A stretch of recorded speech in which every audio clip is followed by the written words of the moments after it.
구독, 좋아요, 알림 설정 후원 진심으로 감사드립니다. 3월 27일 해외 언론에 따르면 영국과 프랑스의 군 수뇌부가 만나 전후 우크라이나의 평화유지군을 파병하는 방안 등을 논의하였다고 AFP와 DPA 통신 등이 보도하였습니다. 영국 런던에서 열린 이번 회담에는 토니 라다킨 영국 국방참모총장과 티에리 부르크하르트 프랑스 국방참모총장을 포함한 양국의 6회 공군 수뇌부가 참석하였습니다. 이번 회담은 이달 초부터 양국 간에 이어져 온 세 번째 군사회담으로 유럽이 추진하는 의지의 연합의 일환입니다.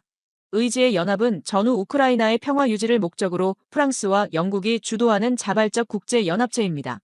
이 연합은 평화유지군 파병을 핵심 안건으로 논의하고 있으며 현재 유럽 각국을 비롯해 캐나다, 호주, 튀르키예 등 30여 개국이 참여 의사를 밝힌 상태입니다. 이번 회담에 대해 라다킨 영국 국방참모총장은 유럽의 핵 강국인 두 국가는 유럽 대륙의 안보에 필수적이고 기초적인 역할을 하는 더 강력하고 심도 있는 협력 체계를 구축하기 위해 나섰습니다라고 밝혔습니다. 오늘은 인도와 K방산, 그리고 KF-21의 수출 물량 현황을 정리해드리겠습니다. 먼저 인도와 관련된 소식을 전달드립니다. 최근 한화에어로스페이스는 인도와의 K9 자주포 백문 추가 공급 계약을 최종 체결했습니다. 2017년 인도와 처음으로 K9 자주포 백문 납품 계약을 맺은 지 8년 만에 다시 한번 실질적인 성과를 거둔 것입니다. 당시 인도는 파키스탄 및 중국과의 국경 갈등이 격화되며 한화와 약 7,700억 원 규모의 K9 자주포 계약을 체결했습니다. 2021년에는 추가로 200문을 구매하려는 계획이 있었으나 현지 사정으로 인해 납품 일정이 연기된 바 있습니다. 그러나 최근 계약이 재개되면서 인도는 K9 자주포 추가 확보에 성공했습니다. 이와 관련해 중국과 인도 간의 관계 변화가 이번 계약 성사에 실질적인 영향을 미치지 않았다는 분석도 제기되고 있습니다. 지난해 하반기 로이터 통신은 브릭스 정상회의를 앞두고 인도와 중국이 국경 지역의 경비, 병력 배치에 관한 협정을 체결했다는 사실을 보도했습니다. 인도와 중국 사이의 오랜 갈등은 역사적으로 긴 배경을 가지고 있습니다. 1962년 양국은 국경 문제로 인해 전면전에 돌입했지만 국경선을 명확하게 확정하지 못한 채 3,488km에 달하는 실질 통제선을 사이에 두고 지속적으로 크고 작은 충돌이 이어져 왔습니다. 최근 들어 양국 간 긴장은 더욱 격화되는 분위기입니다. 2020년 히말라야 고지대 라다크에서는 양측 병사 간의 몽둥이를 활용한 충돌이 벌어졌고 이로 인해 수십 명의 군인이 사망하는 참극이 발생했습니다. 그 이후에도 산발적인 무력 충돌이 잇따랐습니다. 인도는 이 같은 정세에 대응해 중국과의 공동 프로젝트를 중단하고 중국계 기업에 대한 규제를 한층 강화했으며 미국이 주도하는 대중국 견제 안보 협력체 쿼드에 가입해 중국에 대한 압박 수위를 높였습니다.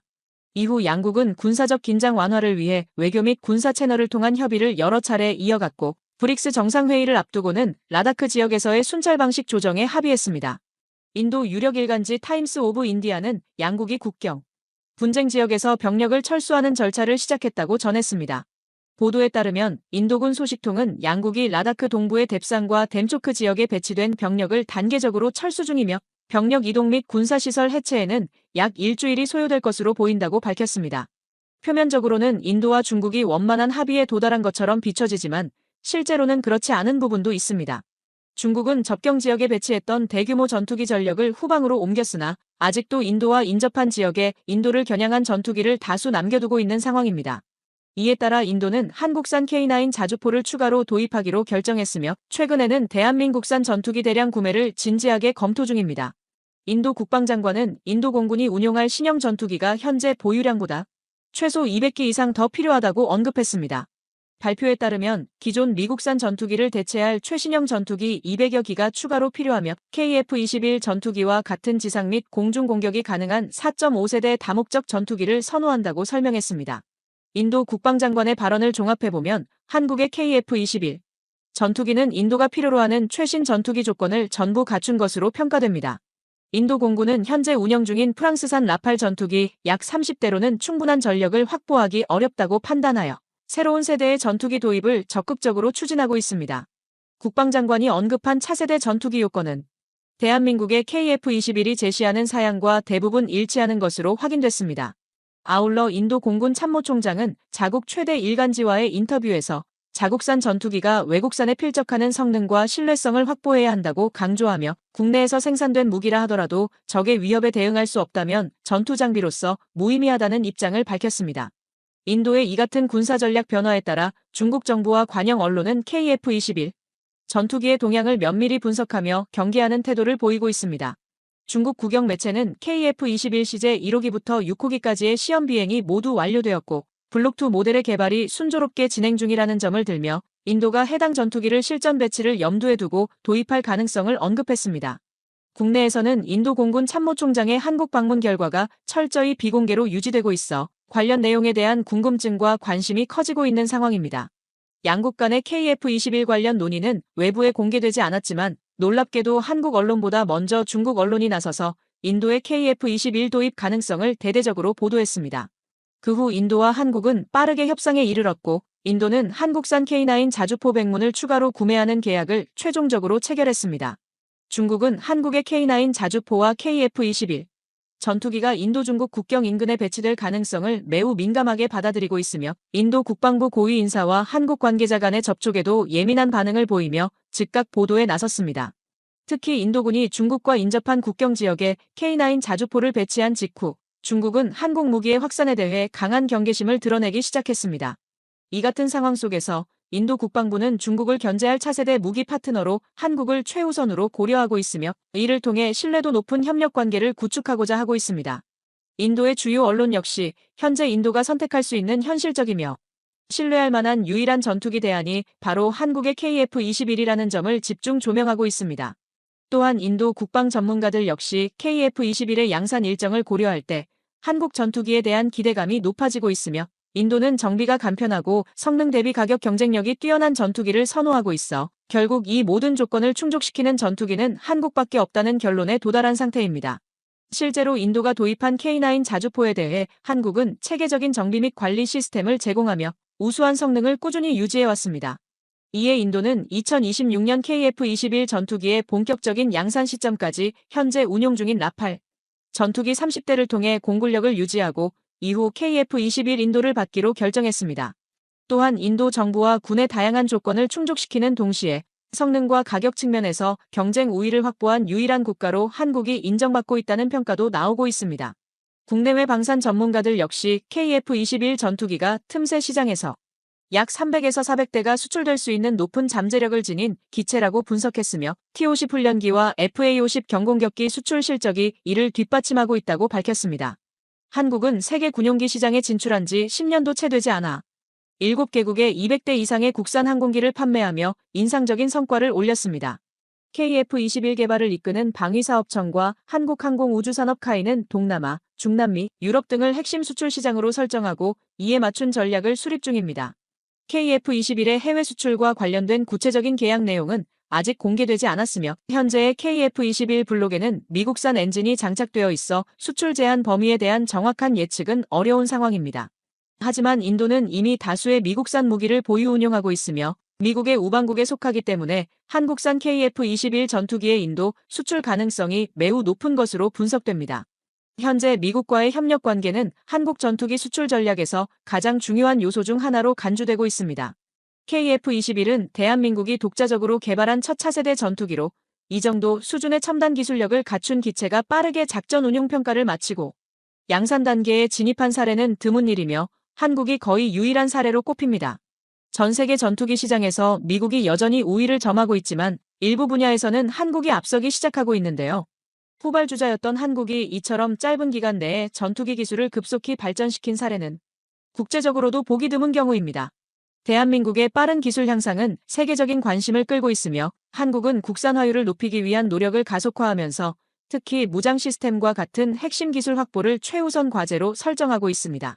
1950년대부터 부활로 항공기를 도입하며 축적해온 기술력과 경험을 바탕으로 한국은 KF-21 전투기 개발을 통해 이제는 자국산 전투기로 자국 영공을 방어할 수 있는 단계에 도달했습니다. 더 나아가 외국산에 의존하던 항공 무장 체계를 빠르게 국내 기술로 대체하려는 움직임도 활발히 진행되고 있습니다. 재작년 말 시작된 KF-21의 단거리 공대공 미사일 개발은 현재 가시적인 성과를 보이고 있으며 장거리 공대공 유도무기 개발 사업도 마무리 단계에 진입했습니다.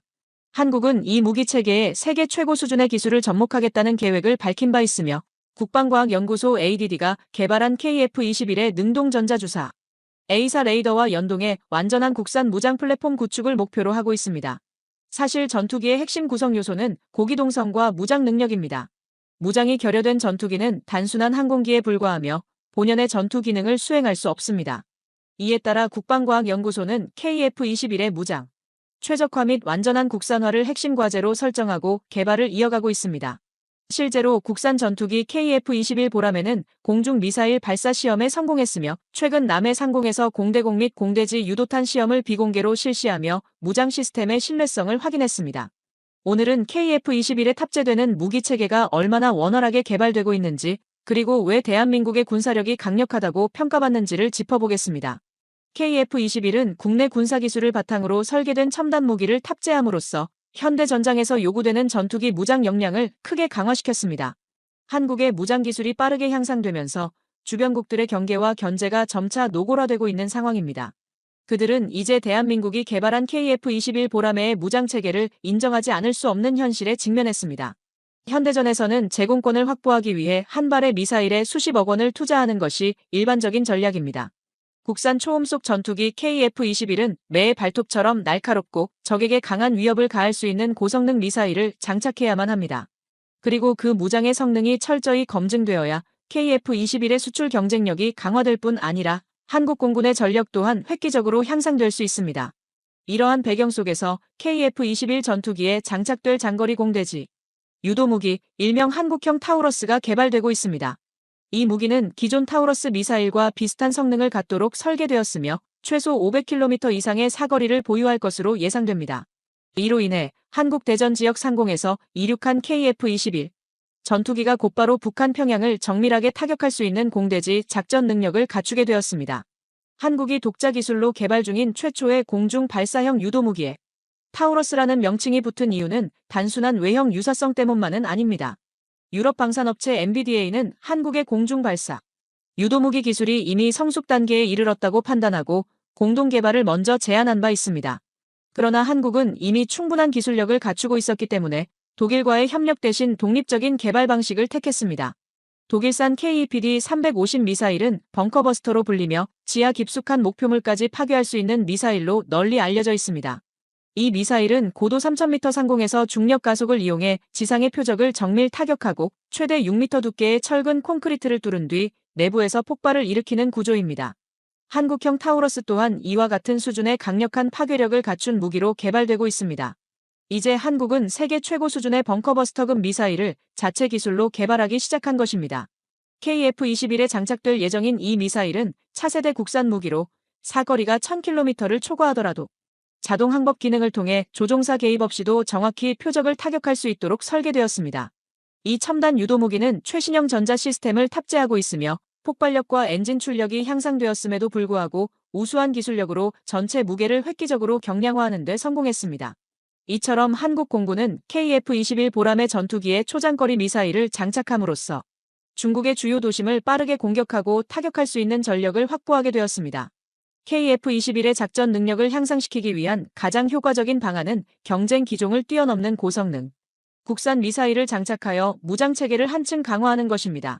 한국 공군은 개발 초기부터 KF-21에 장착할 미래형 무장으로 천룡 미사일의 개발을 계획했고 마침내 그 실체를 세상에 공개했습니다. 공개된 천룡 미사일이 지상 목표물을 정밀하게 타격하는 장면은 한국의 무기 기술력이 세계적인 수준에 도달했음을 충분히 입증했습니다. 국방과학연구소 ADD는 잠수함 발사 탄도미사일과 초음속 대함 미사일 개발에 이어 그동안 소문만 무성했던 KF-21 전투기의 천룡 미사일 실물을 공개하며 대한민국이 세계적인 공대지 미사일 보유국 반열에 올랐음을 공식 선언했습니다. 특히 오랜 시간 갈등 관계를 이어온 중국의 핵심 행정기관, 발전시설, 군기지, 공항 및 항만 등을 정밀 타격하는 데 천룡 미사일은 결정적인 역할을 할 수 있을 것으로 보입니다. 천룡 미사일에는 국내 개발 스텔스 기술이 적용되어 레이더에 포착되는 면적이 크게 줄었으며 순항 미사일의 핵심 기술 또한 한국만의 방식으로 구현되어 단 한 발로도 적의 방공 시스템을 무력화할 수 있는 성능을 갖췄다고 국방과학연구소는 밝혔습니다. 이 소식이 전해진 후 중국 정부는 민감한 반응을 보였고 중국 국영 언론인 황구시보 역시 대한민국의 KF-21 전투기와 천룡 미사일에 대해 관련 보도를 내놓았습니다. 최근 들어 중국의 제-20 전투기가 잇따라 추락사고를 일으킨 가운데 한국이 천룡 미사일을 KF-21에 장착한다는 발표는 중국에 적지 않은 충격을 주었으며 일부에서는 경악에 가까운 반응까지 나왔습니다. 이처럼 적국조차 위협을 느끼게 만든 천룡 미사일의 사거리는 현재 약 800km로 알려져 있습니다. 1000km 이상을 목표로 설정하고 고출력 순항 미사일 엔진을 장착해 성능을 높였으며 마하 7 이상의 속도 달성에도 성공한 것으로 평가되고 있습니다. 대한민국의 무기 개발 능력과 KF-21 전투기의 완성도는 현재 세계적으로도 막대한 영향력을 행사하고 있습니다. 특히 우크라이나 전쟁 이후 글로벌 방산 시장이 급격히 확대된 시점에서 적시에 개발된 KF-21 전투기는 세계 각국의 안보 불안을 해소할 수 있는 최적의 대안으로도 각광받는데요. 그 이유 중 하나는 KF-21 전투기가 탑재한 무기 시스템이 경쟁 기종 대비 압도적으로 우수하기 때문입니다. 현재 여러 국가들은 고조되는 안보 위협에 대응하기 위해 국방 예산을 재편하고 있으며 국방력 강화를 위해 대규모 자금을 투입하며 국방비 지출을 빠르게 늘리고 있습니다. 앞으로 10년 내에 전 세계 국방 예산은 한화 기준 약 2,900조 원을 넘을 것으로 전망되며 이는 제2차 세계대전 이후 최대 규모의 방산 호황이 계속될 것이라는 분석으로 이어지고 있습니다. 하지만 이러한 시장 환경 속에서도 모든 국가가 무기 수출의 기회를 누릴 수 있는 것은 아닙니다. 무기 수출은 단순한 판매를 넘어 국제적 영향력 확대를 의미하며 빠른 납기, 합리적인 가격, 그리고 탁월한 성능을 갖춘 국가만이 글로벌 방산 시장에서 성공할 수 있습니다. 과거에도 무기 수출은 수출국의 큰 경제적 혜택과 산업 성장을 가져다줬으며 현재 이 모든 조건과 가격 경쟁력, 성능 우수성, 신속한 납품, 철저한 유지 보수를 고루 갖춘 나라는 사실상 대한민국이 유일하다는 평가를 받고 있습니다. 이번에 선보인 KF-21 전투기는 세계 최고 수준의 무장 플랫폼을 탑재하고 있어 세계 각국이 한국의 무기 체계에 높은 기대와 관심을 보이고 있습니다.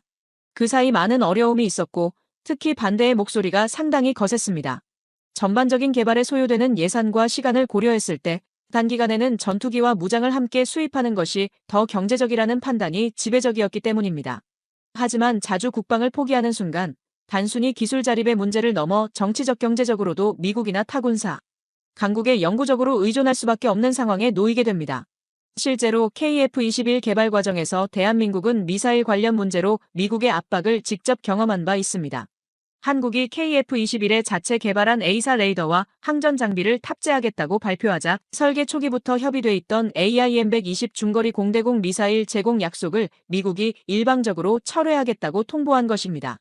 미국이 내세운 공식적인 이유는 KF-21이 아직 개발 완료 단계에 도달하지 않았다는 점이었지만 그 이면의 의도는 명확했습니다. 한국의 KF-21 전투기 개발로 인해 국제방산 시장에서 대한민국의 영향력이 빠르게 커지는 것을 우려한 미국이 오랜 기간 자신들에게 의존해온 한국이 독립적인 길을 걷기 시작하자 견제에 나선 것으로 해석됩니다. 미국은 애초에 KF-21 프로젝트가 실패하거나 성공하더라도 최소 10에서 20년은 한국의 방위 산업을 통제할 수 있을 것이라 예측했습니다. 그러나 한국의 빠른 성장과 기술 발전은 이러한 예측을 완전히 뒤엎었습니다.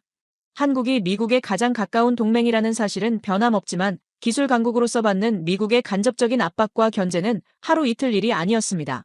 결국 KF-21의 최초로 탑재된 공대공 미사일은 미국산이 아닌 영국에서 제작한 무기로 대체되었습니다. 이 무기는 최대 속도 마하 4, 사거리 300km에 달하는 미티어 미사일로 현재 운용 중인 공대공 미사일 중에서도 가장 위협적인 전력으로 평가받고 있습니다. 미티어는 공기흡입 압축 연료 혼합, 연소 과정을 거쳐 고속으로 배출된 가스로 추진력을 얻는 덕티드 램제트 엔진을 채택한 것으로 잘 알려져 있습니다.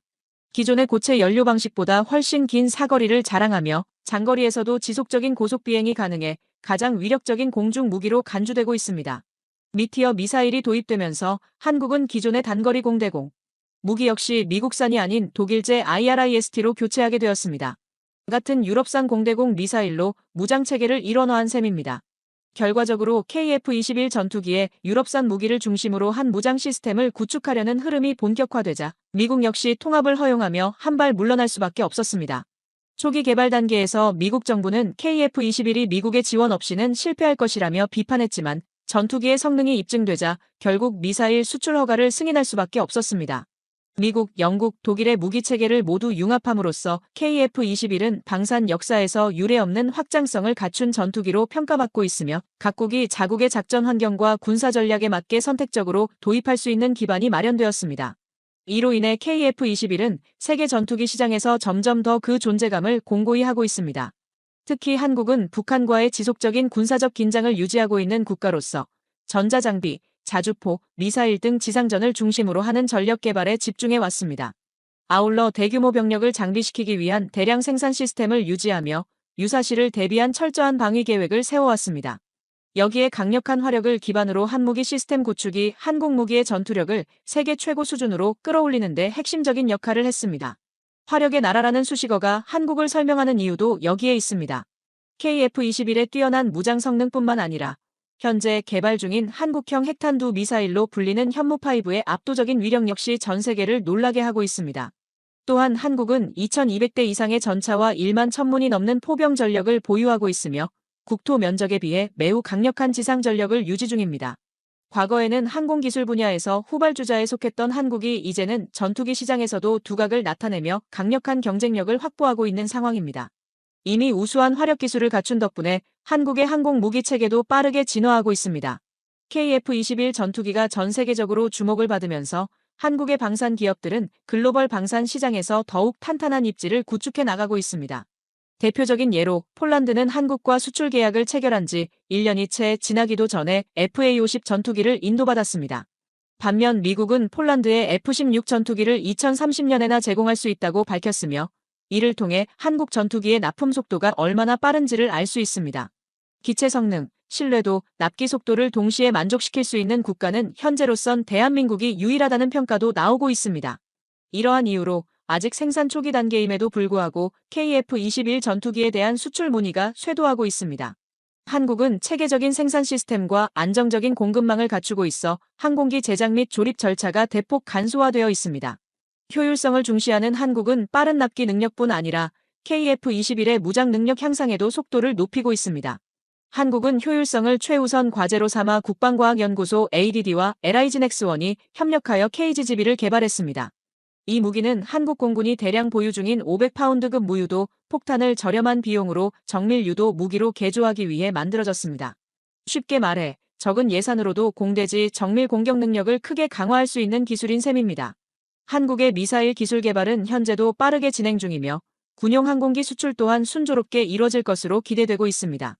대한민국은 매우 빠른 속도로 첨단 무장 체계를 개발하며 세계 각국을 놀라게 하고 있습니다.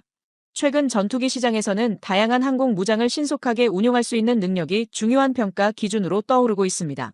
사용 가능한 무기 옵션이 많아질수록 우리 군에게도 유리하고 동시에 해외 바이어들의 관심을 끌 수 있는 핵심 요소가 됩니다. 한국은 외국산 항공 무장 계약을 지속적으로 이어가는 한편 자체적인 한국산 무장 체계 개발에서도 의미 있는 성과를 거두고 있습니다. 구독, 좋아요, 알림 설정 해두시면 매일 신속하고 정확한 방산 소식을 전달해드리겠습니다. 시청해주셔서 감사합니다.